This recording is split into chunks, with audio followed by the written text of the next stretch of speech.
Estos años como cristiano no me había dado cuenta de ejemplo, la ubicación geográfica de muchos sitios, mares y todo lo demás, solo cuando se escuchaban en predicaciones, clases, pero directamente en el mapa, en lo antiguo, y también cómo estamos en la actualidad. También lo bonito que fue el estudio con Josué, los jueces, los profetas, los reyes, fue algo bastante nutritivo a manera de conocimiento a nosotros, en el caso mío, y también de manera espiritual. Amplio este contenido, sé que hizo falta, pero el tiempo se aprovechó al máximo y agradecemos a Dios y a usted, hermano. Gracias, hermano Jorge, por sus comentarios. Ulises. Bueno, hermano, en mi opinión, como dijo el hermano, pues yo tampoco conocía aparte de eso, pues nunca he hecho un estudio avanzado, pues así en el Antiguo Testamento, y siento que lo que más nos ayudó, hermano, fue el ejercicio que hicimos con aquel mapa que nos hizo hacer, donde ubicamos a Canaán, en el Mar Rojo, entre otros mares, porque siento que conocemos un poco más en qué ámbito o en qué lugares se daba ciertas historias de la Biblia. Y siento que aprendí un poco mejor. Y por ejemplo, yo cuando antes miraba los mapas que tienen alguna Biblia en la parte de atrás, no los entendía. Y ahora al menos siento que los voy aprendiendo más y los comprendo. Así es, muy interesante ese punto de vista sobre la comprensión de aspectos de lo que antes sabíamos, lo que ahora sabemos y lo que nos falta por conocer, porque un proceso muy, a veces extenuante en el sentido que todo conocimiento nuevo a veces llega y lo golpea a uno, pero, pero poco a poco uno va adaptando nuevos conocimientos al respecto. Estamos en este momento analizando a lo largo de esta clase, a lo largo de las lecciones, cuáles han sido las impresiones de cada uno de ustedes como estudiantes, como, uh, como figura importante de este proceso educativo. ¿Qué opiniones ustedes tienen? ¿Qué nuevos conocimientos consideran que han adquirido? Y, y cómo ustedes han interactuado con las lecciones. No sé si hay una o dos opiniones y con esto continuamos con la lección número 10. Estamos dando el espacio a quienes quieran aportar o comentar acerca de las 9 lecciones anteriores. Amén, Hermano hermano. Byron Bueno, y ok. hermana Reina. Hermano Byron y hermana Reina, en ese orden. Buenas noches, hermanos. Primeramente, pues, como decían los hermanos, como cristianos no le damos importancia al Antiguo Testamento y normalmente las predicaciones se basan en el Nuevo Testamento. Y pues, en lo personal, aprendí mucho con este curso y más cuando se habla como decían los hermanos, de los mapas, identificar los lugares en la actualidad, antes. Y también algo que a mí me impresionó mucho sería acerca de la autoría de los libros, acerca de que no fue Moisés y el video que nos compartió que hicimos el resumen, si no estoy mal, y pues quería comentar eso. Muy bien, gracias. Hermana Reina. Hermano, la verdad es que el estudio Introducción al Antiguo Testamento nos ha llevado a hacer en mi caso siento como más curiosidad de muchas cosas que no sabía, que no manejaba, que realmente las tenía, pero como superficial. Pero ahora siento que comprendo un poquito mejor porque nos ha llevado, hermano, por ejemplo, a mí me impactó la última clase que nos manda, hermano, a investigar acerca de las deportaciones, del cautiverio, y me gustó muchísimo acerca del Salmo 137. La verdad que no siempre se había tocado esos temas, hermano, así como a profundidad. Se habían dejado como que muy pobres. Y hay muchos temas, hermano, que hemos visto con usted que realmente yo no los había visto.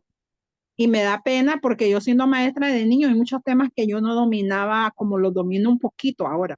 Y siento que todavía me falta. Muchas gracias, hermano. Amén, hermano. Algo que no sé si ustedes lo han tomado en cuenta, que la óptica con la cual hemos estado estudiando el Antiguo Testamento no es una óptica muy común o muy tradicional.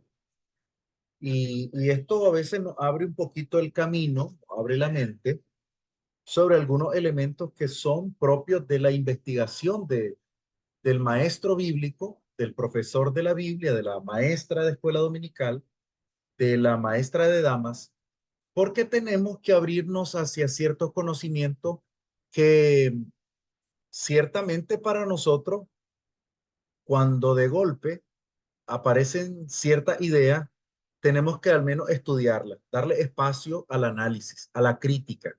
Si hay una palabra que a mí me parece crucial en el investigador bíblico, es realizar una crítica literaria abierta, profunda, contextual y sobre todo sacar de ella valores que son sustanciales.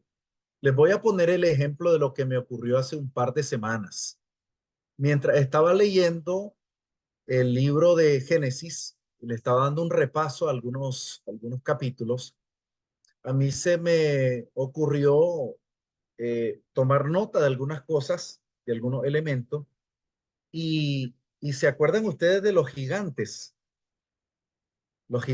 del Antiguo Testamento.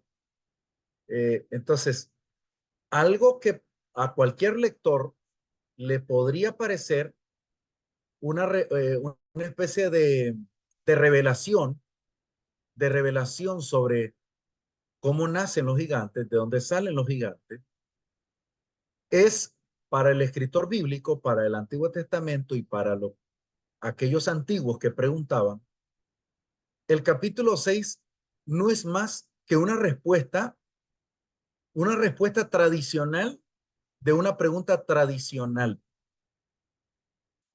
Allí no está dando, el escritor bíblico al menos, no está dando una respuesta tácita del surgimiento de los gigantes. Está respondiendo con lo que tradicionalmente se respondía. Es como una historia mítica, como el jinete sin cabeza, como como por ejemplo una leyenda clásica. Entonces, la leyenda clásica de los hebreos era de dónde vienen los gigantes, los gigantos. Los gigantos, de ahí viene la palabra giga. Actualmente la usamos para la parte tecnológica. Los gigabytes que tiene una memoria o la capacidad de memoria de un dispositivo tecnológico. Entonces viene la palabra griega giga, de ahí viene giganto, gigantes. Los gigantes, según la tradición antigua, procedía de la unión casi contra natura de ángeles con las hijas de Caín, de los ángeles con las hijas de Caín. Ahora, en esto hay un grupo religioso que abraza la idea que así se dieron los gigantes. Sin embargo, para interpretar Génesis 6 es prioridad entender que Génesis 6 es la respuesta tradicional a una pregunta antigua. Si ustedes se fijan, Génesis lo que hace es teorizar, dar una teoría, dar una perspectiva de cómo se dio la creación, de cómo surgió el ser humano, de cómo se reprodujo el ser humano, de cómo vivió la primer pareja, de cómo vivió los primeros hijos nacidos de esa primer pareja. Y si ustedes van notando, se van dando los acontecimientos narrativos que van permitiendo entender el porqué de ciertas cosas. el porqué de ciertos acontecimientos, dándole respuesta a las inquietudes de la gente. Por esa razón, decir que que los ángeles y las mujeres, ángeles celestiales con mujeres terrenales, tuvieron vínculo para que nacieran de ellos los gigantes, es una cosa que no tiene ningún sentido. Es decir, al menos en la literatura neotestamentaria no tiene ningún sentido. ¿Por qué? Porque no se pueden juntar ángeles con personas materiales. O sea, el ángel no tiene género. El ángel es asexuado, es decir, que no tiene género. Entonces no tiene ningún sentido. Pero en el Antiguo Testamento sí tenía sentido porque era lo que se creía. O sea, era la parte mítica, la parte de la literatura antigua. Ahora, cuando vamos a acontecimientos, no sé si ustedes han tomado en cuenta estos aspectos, pero hay un par de aspectos que son curiosísimos, tales como la entrega de los hijos que analizamos en clases anteriores sobre el caso de Jefté con su hija. O sea, que no es que él entregara a la muerte a su hija. Jefté es una suerte de Ana en tiempos de Elí. Jefté hace lo que hace Ana, entregar a su hijo para las cosas de Dios. Hace la misma entrega. Pero hay aspectos que van más allá y son trascendentes. Le pongo el caso de Enoc, que caminó con Dios. Les voy a desmitificar una idea. No sé si lo han estudiado. ¿Cuántos han estudiado esa parte? ¿Cuántos lo han estudiado? ¿Cuántos lo han analizado? ¿O se han cuestionado ciertas cosas de eso? ¿Qué han escuchado de eso, hermana Rey?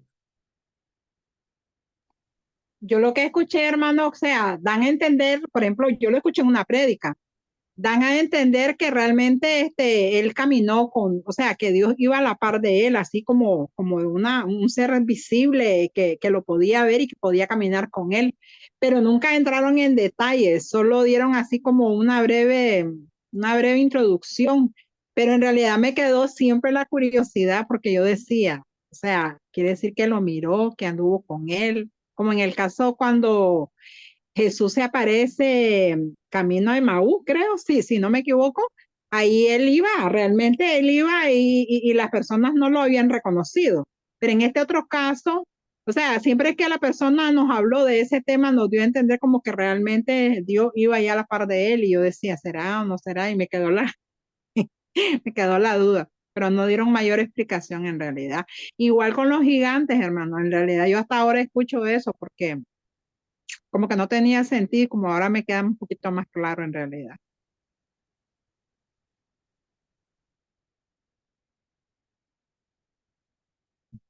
Hermano Raúl.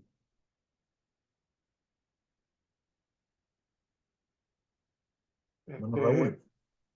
Yo he leído que Enoch caminó con Dios, pero también en la división del reino hubieron reyes judíos, ¿verdad? Que igual caminaron con Dios. O sea, siguieron el camino de Dios. ¿Verdad? Eso es lo que entiendo. No es que iba agarrado de la mano de Dios y, hombre, caminemos juntos, andemos el mismo trecho.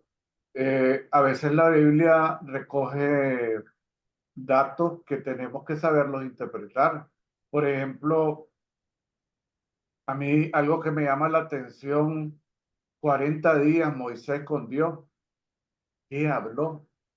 ¿Verdad? ¿Qué le dijo Dios? No era cuestión de que Dios le decía, espérame, Moisés, que voy a resolver un problemita que hay allá en la tierra. No, no, pues, o sea, 40 días y 40 noches con Dios, ¿verdad? ¿Qué fue lo que ocurrió ahí?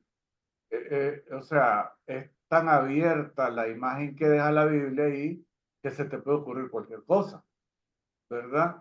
Igual pienso que esta frase de que no caminó con Dios, ¿verdad? O sea, el periodo antediluviano está lleno de muchas dudas, de mucha incertidumbre, cosas que no están claras, ¿verdad? Lo de la lluvia, no había lluvia, había un vapor, son pocas generaciones, pero además de 900 años, una serie de cosas, la población, como estas nueve generaciones, o 9 o 12, no recuerdo, fueron capaces de poblar el planeta, ¿verdad? Una serie de cosas que hay ahí que no las puedes tomar, pienso yo, de manera literal. Correcto. Algo que a mí bueno, dos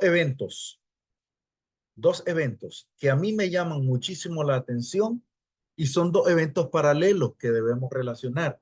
Estoy tratando de para traerles la atención, para cautivarles a ustedes, porque estamos en un cierre que a mí me parece como que vamos en una cuerda y vamos sorteando para poder finalizar con el noble deseo de que ustedes sigan este camino.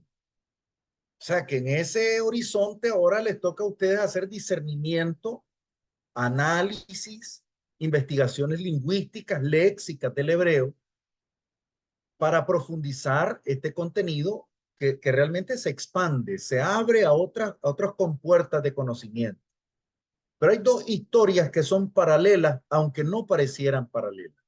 La historia de Enoc y la historia de Elías son dos historias paralelas.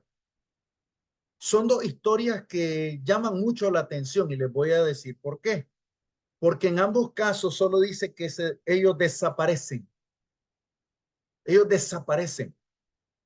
Y esa desaparición, que realmente es misteriosa, dice el texto de una forma bien llamativa.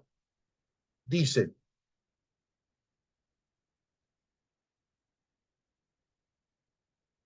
Génesis capítulo 5,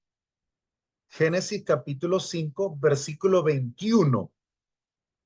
Recuerden que Enoc es el papá de Matusalén, el hombre más viejo de la historia bíblica.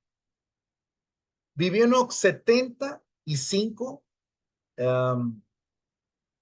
vivió Enoc 65 años y engendró a Matusalén. Y caminó Enoc con Dios después que engendró a Matusalén 300 años y engendró hijos e hijas. Y fueron todos los días de Enoc 365 años. Caminó pues Enoc con Dios y desapareció porque le llevó Dios. Esta expresión desapareció tiene una connotación alivianada. O sea, su carga léxica en virtud, en menoscabo de decir que Enoc murió, en virtud de decir que Enoc pereció, falleció, dejó de ser, feneció, dice desapareció. ¿Cuántas veces han escuchado ustedes la expresión hacia una persona que ha fallecido en cierto homenaje, en cierto reportaje? Se hace alusión a esa persona diciendo el desaparecido fulano de tal. Hace una referencia, ustedes lo pueden, cuando lo vayan a escuchar, se van a acordar de mí. Lo he escuchado un par de veces en periodistas internacionales cuando hacen alusión a una persona que ha fallecido, no usan el término. Y esa expresión en el idioma nuestro, en el idioma español, es una expresión lingüística que lo que hace es adulterar el sentido, pero con el objetivo de suavizar, de darle un valor, darle una explicación y como un consuelo. Entonces, esto aparece en dos ocasiones. Aparece primero, algunos han querido mencionar a Moisés en este rubro, pero es distinto el caso. O sea, no es el mismo. El caso de Moisés es que su cuerpo fue puesto en un lugar en Galaad, que nadie conoce. Pero Enoc y Elías se sabe que ellos se van con Dios. En el caso de Enoc es un poco más simple, más sencillo, más hebraico, más práctico. Desapareció. O sea, ya no lo vieron más. Pero en el caso de Elías es más trascendental todavía, porque allí incluye un aspecto teológico diferente. ¿No han notado ustedes que Elías en el carruaje de fuego es un lenguaje no es propio de una literatura narrativa común? En donde se puede ver carruajes, fuego, ah, personas volando, solamente en la literatura profética, solamente en la literatura apocalíptica. Y eso nos da a entender a nosotros que en algún caso, tómenlo ustedes como una inquietud nada más, podría ser que esta expresión aparezca Elías como una persona que, que se va con Dios con todos los honores. Es decir, es una expresión quizá de decir que Dios se lleva a un gran hombre y que en su lugar seguirá sirviendo en la profecía un varón que se llama Eliseo y que hará todo por hacer la, la obra que el mismo profeta había realizado. Dato importante en el caso de Elías y Eliseo es que Elías obra 7 milagros trascendentales. Y recuerden ustedes que Eliseo le dijo, dame dame por favor tu túnica, dame tu capa, necesito que me confirmes como profeta. Y entonces el profeta le dijo que le daría la doble porción de su espíritu. ¿Saben a qué se refiere? A los 13 milagros que hizo en vida Eliseo y un catorceavo, o sea, el número 14 hizo el último milagro después que falleció, porque cuando fallece Elías, perdón, cuando fallece Eliseo, lo lanzan en una fosa y en la fosa, curiosamente, también lanzan a una persona que había fallecido, o sea, en el sepulcro de Eliseo, lanzan a una persona. Esta persona toca el cuerpo del fallecido profeta y resucita. O sea, es una cosa increíble lo que pasa en el tema de los profetas. Algo que estoy tomando en notas en la actualidad, o sea, que de hecho me metí allí porque quería comentarle esto. O sea, lo que les quería comentar no era lo anterior. Es que estoy escribiendo un ensayo que se llama Mandrágoras. Mandrágoras. Y me parece un tema interesante, un tema curioso, porque la mandrágora, o sea, las mandrágoras son frutas exóticas de Oriente y sus raíces tienen figuras humanas. Sus raíces es como que estén viendo una criatura, un muñeco. Y las mandrágoras están asociadas con la fertilidad. Raquel le pide a Rubén, el hijo de Jacob, le pide mandrágoras. Rubén es el hijo de Lea. Y Lea le reclama a Raquel del por qué le está pidiendo a su hijo un par de mandrágoras. Y entonces, en el intercambio entre esa pugna de las dos mujeres de Jacob, las dos esposas, Lea le propone, en este caso Raquel le propone a Lea la negociación de que si permite que su hijo le regale las mandrágoras, ella podía quedarse esa noche con el cuerpo de Jacob. Y así lo relata el texto de una forma, ¿cómo decirlo?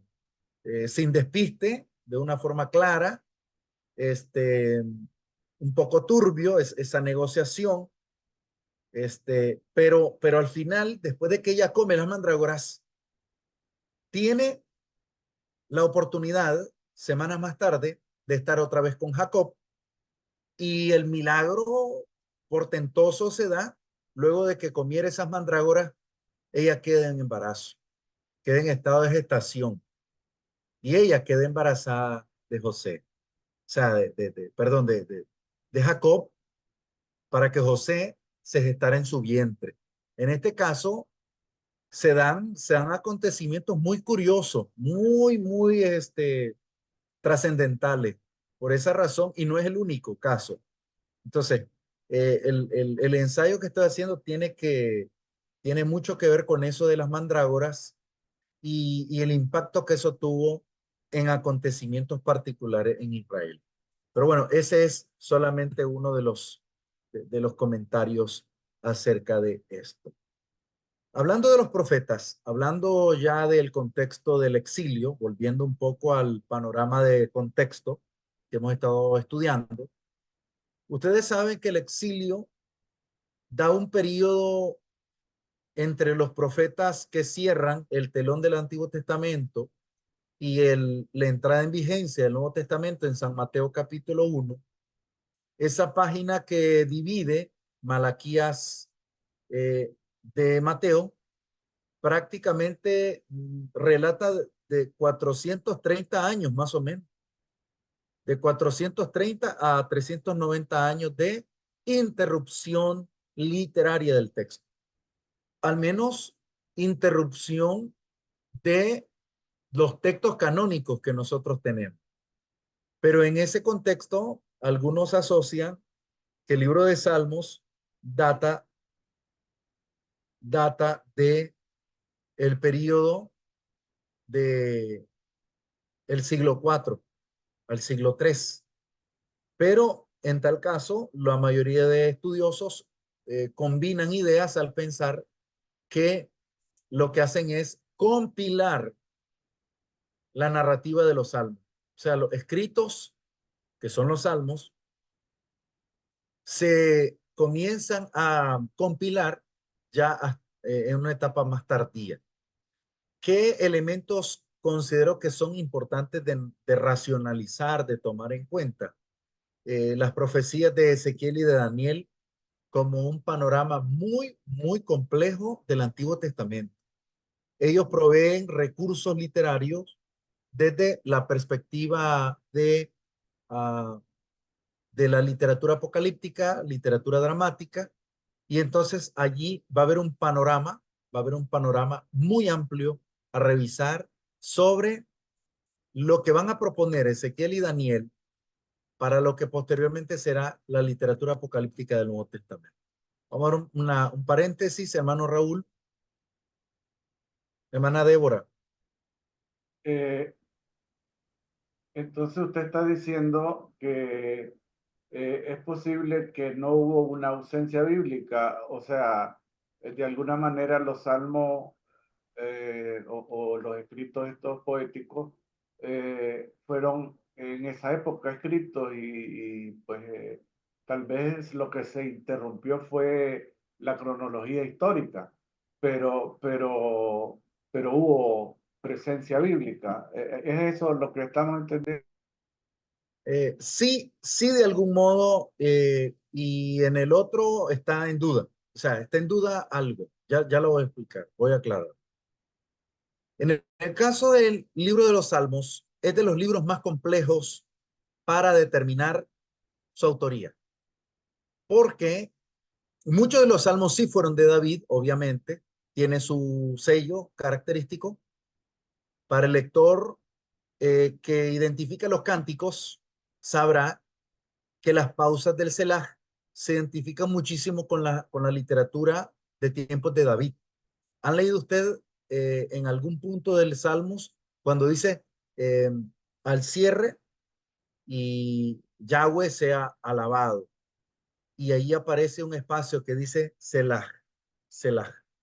Ese Selah es un espacio de como una elipsis, una interrupción temporal para darle realce, una pausa necesaria, como la diferencia entre coro y estrofa, algo así, un paréntesis. Eso le daba la pausa a la poesía, al arte escrito. En este caso, para aclarar el tema de los salmos, muchos investigadores al respecto coinciden en que el libro de Salmo es un libro que se compone con muchos autores inspirados. Y estos autores guardan los documentos, se guardan los documentos, los rollos, y se compilan hasta el siglo IV, siglo III antes de Cristo. Entonces, eran escritos muy antiguos, escritos viejos, y fueron compilados, es decir, fueron reunidos el documento, encarpetado, por decirlo así, y fueron organizados en una etapa más tardía. Aunque muchos de estos poemas datan del siglo IX, siglo VIII, siglo VII, VI, siglo V, fueron compilados luego, fueron eh, como organizados posteriormente. Ahora, eh, lo de la ausencia de inspiración es algo que nos cuesta muchísimo entender porque quizá no tenemos datos fehacientes, o sea, no tenemos muchos registros. Y los únicos que tenemos son Tobías, Macabeo, Judith, Bel y el dragón, son textos deuterocanónicos. O sea, son textos que no son, que nosotros no vemos como inspirados porque pertenecen a otro orden. Y creo que, sobre todo para nosotros, debemos entender que muchos de estos textos en sí mismos, o sea, en sí mismos, muchos de estos textos deuterocanónicos afirman que no saben si están claro o no lo que están diciendo. En el caso de Tobías dice, de forma literal, no sé si me equivoque al decir tal cosa. O sea, está demostrando que no, que hay una inspiración dudosa. Hay también una cultura extraña. Hay culto a imágenes. Hay actividades muy extrañas. Oraciones en honor a los muertos. O sea, eso no es normal. No es de la literatura hebrea propiamente dicha. Es un poco diferente. Por lo tanto, no es considerada como inspirada, o al menos al 100%. Hermana Reina. Hermano, una pregunta, siempre me la he hecho. ¿Qué significan esos titulillos como nombres que aparecen en el Salmo 119 exactamente? Que aparecen así los nombres, Aleph, Tet, Saín, son como nombres, me parecen. No, no sé. Ok, ok. De Al hecho, pie de... sí, Ujú, ujú. tienen dos sentidos. Dos sentidos. El primero es que ese es el alfabeto hebreo. Perdón. El alefato. El alefato. El alfabeto es lo que hablan, es decir, es lo que en español es el abecedario. El abecedario parte de ABC, ABCD, abecedario. Por eso es nuestra forma en español de determinar nuestras letras, consonantes y vocales. En este caso, las consonantes y vocales, en este caso las unciales y cursivas del griego son alfa, beta, gamma. Por eso es alfabeto. En este caso, en el hebreo son 22 letras. Aleph, Bet, Gimel, Dalet. Y esas son el alfabeto, 22 letras, pero también es un número. El Aleph es el 1, el Bet es 2, Gimel es 3, Dalet es 4. Por lo tanto, lo que hace es una lo que hace esa estructura es que está escrita en forma de versos estructurados en orden. son 22 versos, son 22 estrofas, 22 estrofas. Y habría que revisar si en esta estructura de Salmo 119 son cíclicas, o sea que si continúa, después de terminar las 22 letras, se vuelve a continuarlas, porque en el caso de Cantar de los Cantares sí continúa. Cantar de los Cantares, perdón, Lamentaciones de Jeremías. Me confundí porque es que tienen muchas cosas en común, Cantar de los Cantares con Lamentaciones. Y es que no sé si ustedes sabían que Cantar de los Cantares es el himno, es la lectura de los enamorados, de de los novios. Y la de los casados, no me dejarán mentir, la lectura de los casados es Lamentaciones, Lamentaciones. Entonces, luego de haberle arrebatado esa sonrisa, vamos a continuar. Ya la hermana Débora, ¿quién la aguanta? ¿Quién la aguanta? Pero no me dejarán mentir. No me dejarán mentir. Ahora, no, son bromas, hermano, son bromas. No, yo voy a tener problemas aquí en casa. En el libro de Lamentaciones se logra apreciar una oda, o sea, una oda literaria que va escrita en forma de verso y cada verso inicia con un acrónimo, una estructura de acrónimo. Y van 22 versos, 22 versos consecutivos, iniciando en español no se nota, pero en el hebreo aparece claramente.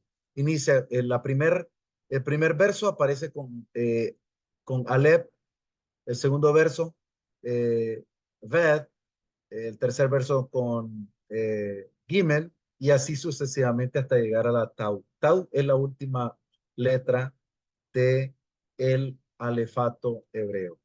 Gracias, hermana Reina, por habernos movido por allí con esa pregunta. Entonces, en este periodo de posexilio hay cosas que son fascinantes, cosas que son trascendentes. Entre ellas, creo que la historia, al menos la que más me llama la atención a mí, en cuanto a personaje, figura, creo que de los líderes del Antiguo Testamento que menos valoramos, está valorado, y del que deberíamos de hablar un poco más, es un talentazo, un gran líder, brillante, inteligente, organizador, planificador. O sea que no necesitamos ser de puro púlpito para ser un gran líder. A veces necesitamos corazón de líder, corazón de siervo, ver lo que los demás no ven. A veces en el albor del entusiasmo no se difuminan bien las cosas o no se analizan bien las cosas y no se le presta atención a la persona frágil, al necesitado. Entonces, eso es importante porque nos da la oportunidad de aterrizar un poco, que aterricemos un poco a la realidad de lo que los demás necesitan de nosotros. ¿Qué tanto nosotros podemos hacer por el otro? ¿Qué tanto puedo yo ser de ayuda para mi comunidad, para mi sociedad, para mi barrio, para mi comuna, para mi cuadra, para mi congregación? O sea, la clave de lo que nos dejará este personaje nos dejará de forma muy clara que él es un gran siervo y es Nehemías. Nehemías nos deja lecciones poderosas y creo que de los que mejores trabajan esta temática de Nehemías, hasta donde yo he podido apreciar, he leído varios libros al respecto de Nehemías, pero si hay uno que les recomiendo es Liderazgo con propósito de Rick Warren, y en esa obra aparece una descripción muy detallada acerca de el trabajo de Nehemías, el trabajo de Nehemías. Y describe, Rick Warren es talentoso como escritor, no por nada Saddleback, su congregación, aunque él es de una línea bautista, su iglesia fue una iglesia muy próspera, muy desarrollada. Realmente él tenía un espíritu de líder y lo que es interesante en tal caso es cómo trabaja el tema de Nehemías. Y él eh, creo que da la personificación del liderazgo de Nehemías de forma muy clara, profunda, completa. Es un libro delicioso de leer, 400 páginas, 350 páginas, que ustedes la van leyendo poco a poco y van disfrutando como de una comida, de un ribeye, de un bistec, que lo van disfrutando poco a poco. Les recomiendo esa obra de liderazgo con propósito, muy buena, muy fructífera. También debemos apreciar liderazgos que, que marcan historias, que marcan acontecimientos. Tenemos a Esdras, un doctor, un erudito, un profesional en su especialidad. Es una cosa increíble lo que hacen.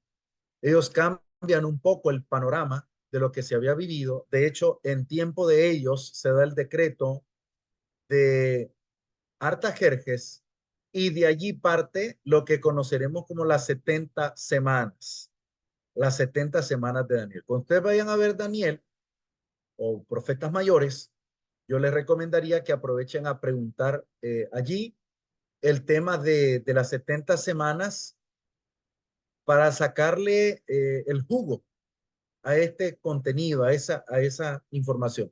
No la podremos impartir en este curso ni en esta ocasión, porque realmente necesitamos al menos unas 2 horas para explicar, 3 horas, para explicar el contexto y la profecía de las 70 semanas de Daniel y sobre todo su cumplimiento.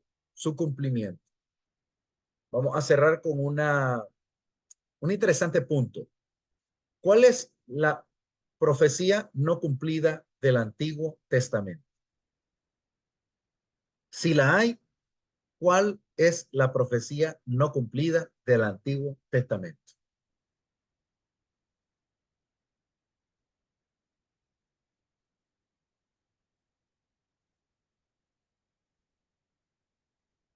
Es interesante esa inquietud, esa pregunta. Sugiere mucho, nos hace pensar. Pero Daniel es un profeta increíble. Y lo que dice Daniel en el capítulo 12 es algo que nos deja a nosotros o sea, nos eriza la piel. Vayan por favor a Daniel capítulo 12 y sigan conmigo la lectura. Son 13 versículos nada más. Vamos a leer estos 13 versículos. Y vamos a hacer algunas intervenciones interesantes. Daniel 12. En aquel tiempo se levantará Miguel, el gran príncipe que está de parte de los hijos de tu pueblo. Y será tiempo de angustia, cual nunca fue, desde que hubo gente hasta entonces. Pero en aquel tiempo será libertado tu pueblo, todos los que se hallen escritos en el libro. ¿Saben a qué referencia está haciendo esta profecía, hermanos? Al capítulo 12 del libro de Apocalipsis, cuando hace referencia a la mujer que huye al desierto y que el ángel batalla, ¿verdad? La batalla del ángel, del arcángel, o sea, el principado, el ángel principal, el arcángel. Y muchos, noten que ahí en el verso 1 hace referencia al libro de la vida, los que estén escritos en el libro. Verso 2. Y muchos de los que duermen en el polvo de la tierra serán despertados. Resurrección. Resurrección. Serán resucitados. Resucitados.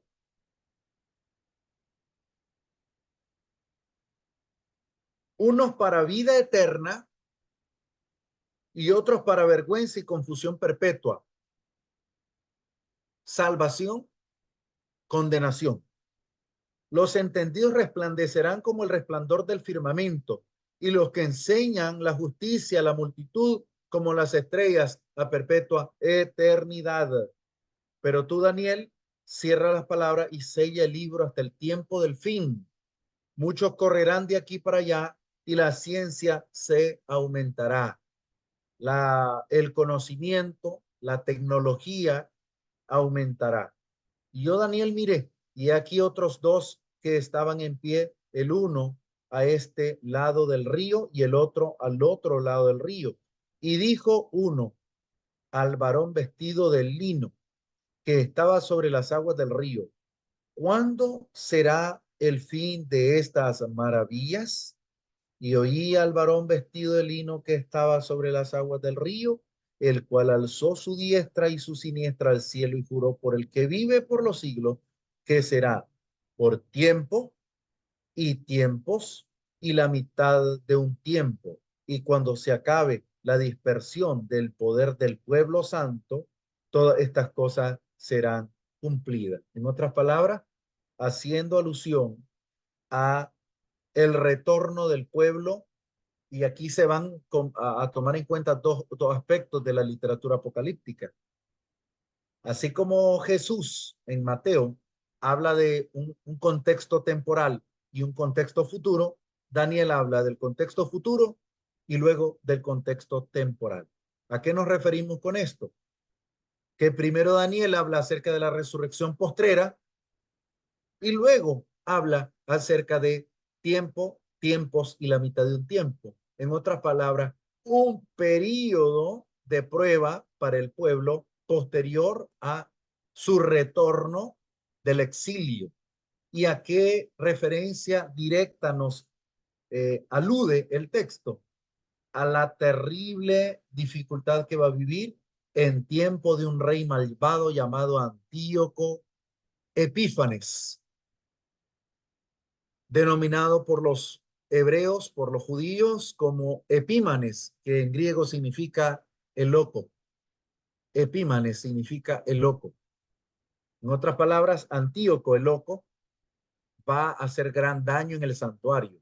Va a sacrificar, este es un dato, no sé si ustedes lo manejan,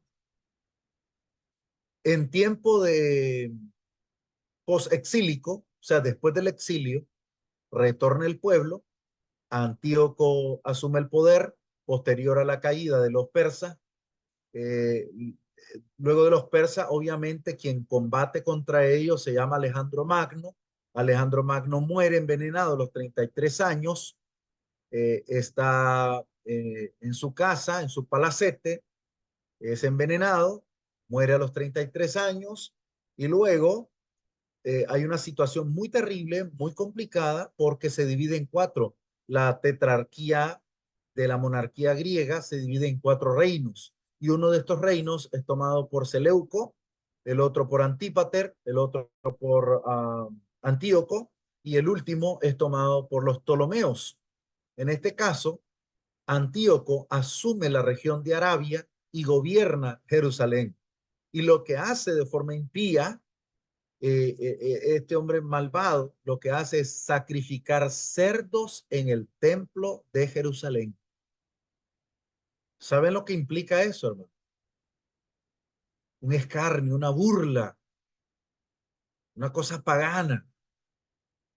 Recuerden que los judíos no comían cerdo. De hecho, las historias del Nuevo Testamento, donde se hace referencia a los cerdos, usualmente no es para aspectos positivos.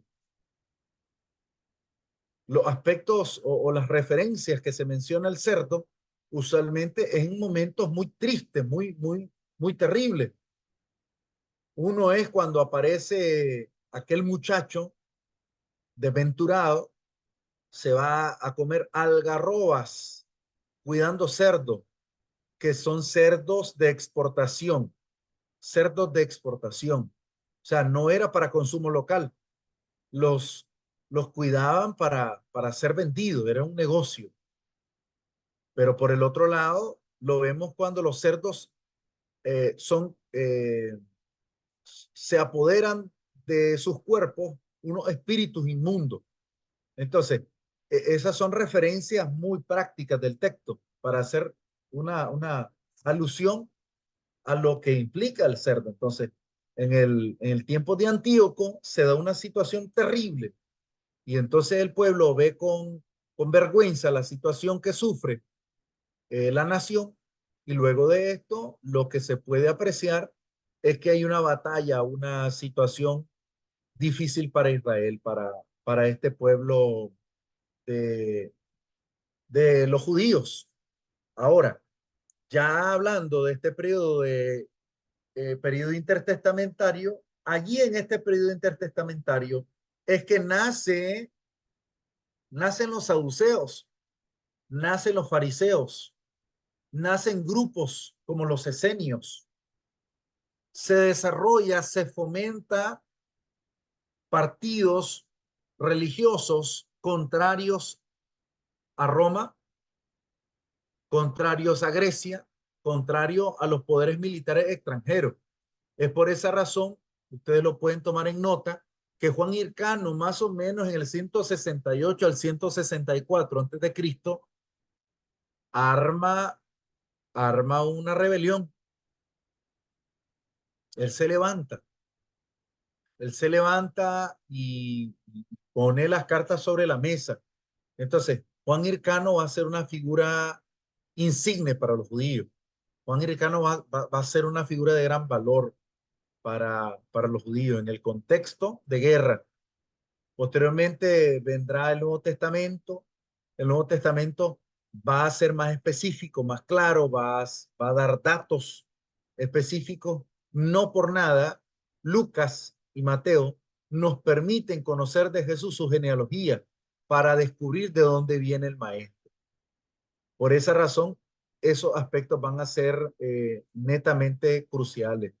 En el cierre de Malaquías hay una profecía, dice que enviaré al profeta, no sé si ustedes lo han leído, eso aparece en los últimos versos de Malaquías, dando a entender que vendría un profeta y que luego de ese profeta vendría el ungido, el Mesías, de lo cual también hablan las 70 semanas, que vendría el ungido, vendría este, el que quitaría la inmundicia, que sería sacrificado y que sería también, que él confirmaría el pacto con muchos. Quiero agradecer enormemente por el tiempo, por su fiel asistencia a las clases, y la mayoría de ustedes, si no todos, tienen una buena nota porque han venido cumpliendo poco a poco con las asignaturas. Las personas que no han cumplido con todas sus asignaciones, les voy a dar un par de días para que ustedes completen sus tareas con el fin de que puedan pasar la asignatura de una forma holgada, sin preocupaciones, sin tensiones. Quiero agradecer también las investigaciones que cada uno elaboró, porque le permite tener un bagaje sociocultural, un bagaje histórico que le da profundidad, le da soporte. Así es que tomen nota de algunas de estas cuestiones que hemos analizado, y seguramente en otras asignaturas más específicas ustedes tendrán respuesta a más inquietudes. No sé si ustedes quieren compartir algunas ideas finales, y de esta manera cerramos la lección número 10 y nos vemos en otra futura lección en este importante curso de capacitación. Hermano, una pregunta, ¿usted va a poner notas, en lo personal o ahí en el canal para saber? Porque, pues no sabemos, ¿verdad? ¿Quiénes somos los que estamos, pues, que ahí vamos más o menos, o no sé, para saber, porque Yo, si no, pues para prepararnos. Yo les voy a poner la nota en el grupo, ¿les parece? En el grupo, para que ustedes estén más tranquilos. Y lo que principalmente voy a tomar en cuenta es asistencia, puntualidad, entrega de tareas, participación. Todo eso es muy valioso. Tomen nota que la mayoría de sus maestros están también considerando cuán involucrados están en la clase, cuán empapados, cuán cercanos ustedes están en la clase. Así es que quiero agradecer a todos ustedes por su puntual asistencia. Algunos hermanos por acá nos escribían de que no podían estar en la clase porque van viajando. Eso lo vamos a considerar luego. Y si alguna persona entra a este enlace luego, en YouTube, en el canal, entonces vamos a solicitarle que haga un resumen de la clase. En este caso, ustedes no va a ser necesario, los que estén en vivo, no va a ser necesario. Prepárense para las clases que vienen, que tengan una buena noche y que Dios, nuestro Padre Celestial, bendiga a cada una de sus familias. Y de mi Amén, parte, hermano. pues nos vemos hasta la próxima. A mí me gustaría volver a verlo, hermano, porque me gustaron muchos puntos que usted tocó ahorita, el video. Esperemos que me contraten para las próximas clases. Amén, amén.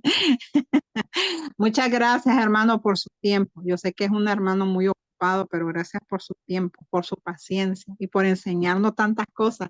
Increíble, aprendiendo muchísimas cosas. Gracias, hermano. Bendiciones. Gracias al Agradecido, hermano Señor, hermano. Gerson. Creo que todos los que estamos aquí queremos aprender y cada uno de los maestros aporta cosas que nunca hemos visto, puntos de vista diferentes y que a veces la tarea tenemos obligaciones pues seculares y compromisos ministeriales que a veces no nos permiten estar al día, pero que sí, si estamos aquí es porque estamos interesados en aprender, porque nos ha gustado estas clases, porque vamos aprendiendo poco a poco y porque el material que ustedes, los maestros, no solamente el suyo, el resto de maestros, yo al menos ahí estoy leyendo en mis ratos, estoy actualizándome, porque es algo que queremos. Si estamos aquí es porque queremos edificarnos, queremos saber más de este negocio en el que estamos metidos. Y gracias, Excelente. profesor, gracias, hermano Gerson. Ha Amén. sido muy grato los conocimientos adquiridos y transmitidos por usted. Yo creo que todos pues le debemos esa participación suya. Amén. Buenas noches, hermano Gerson. Dios me le bendiga, hermano. Gracias por su clase, hermano. Hemos aprendido, pues yo en mi parte he aprendido bastante de su conocimiento. Otra de las cosas, pues que esta parte me ha ayudado bastante porque nosotros ahorita hemos estado, digamos, en nuestra iglesia, estamos trabajando en lo que es el estudio del Antiguo Testamento.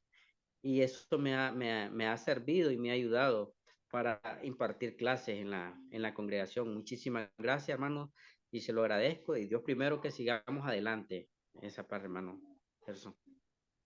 Amén. No, encantado de haber compartido con ustedes. Nos vamos a ver en el futuro, si Dios así nos lo permite. Pero, lo único que les quiero desafiar a que nunca se queden con una duda. Si no se la logran responder, investiguen, lean, graben, anoten, revisen, cuestionense ustedes. Si ustedes no se cuestionan, si ustedes no se preguntan, si ustedes no se desafían, entonces no damos el espacio de la reflexión.